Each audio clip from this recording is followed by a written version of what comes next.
क्या आपने कभी हवा की बातें सुनी हैं? गांव पिपली में लोग कहते थे कि वहां का पुराना बरगद सिर्फ एक पेड़ नहीं, एक जिंदा आत्मा था। उसकी शाखें कहानियां फुसफुसाती थीं, पत्ते पुराने राज छुपाए रखते थे और जड़ें गहरी यादों से भरी थी।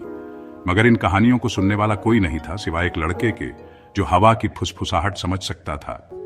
12 साल का मन्नू बाकी बच्चों से अलग था। जहाँ दूसरे बच्चे खेलते कूदते, वहीं वह प्रकृति की आवाजें सुनता। पत्तों की सरसराहट, नदी की फुसफुसाहट और हवा की धीमी गूंज। वह अक्सर दादा वृक्ष के नीचे बैठा करता। उसकी छांव उसे एक सुरक्षित आगोश की तरह लगती। एक दिन जब मन्नू बरगद के नीचे बैठा आराम कर रहा था, अचानक उसे एक अजीब आवाज सुनाई दी। मन्नू, वह चौंक गया। यह आवाज किसी इंसान की नहीं थी, बल्कि खुद पेड़ की थी। उस रात जब पूरा गांव सो गया, मन्नू हाथ में तेल का दिया लेकर वापस आया। उसने जैसे ही बरगद के तने को छुआ, जमीन हल्के से कांप उठी। पेड़ की जड़ें अलग हो गई और एक चमकता हुआ छोटा सा दरवाजा जमीन में दिखा।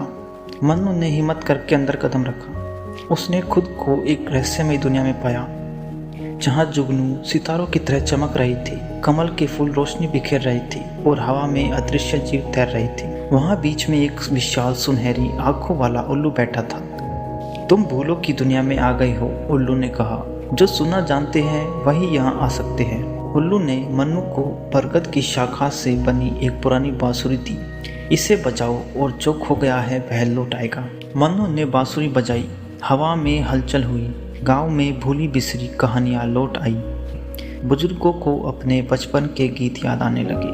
बूढ़ी दादियां फिर से पुरानी लोरियां गाने लगी और दादा वृक्ष अपनी शाखाएं हिलाकर सुर में झूमने लगा। जादू हमेशा जिंदा रहता है।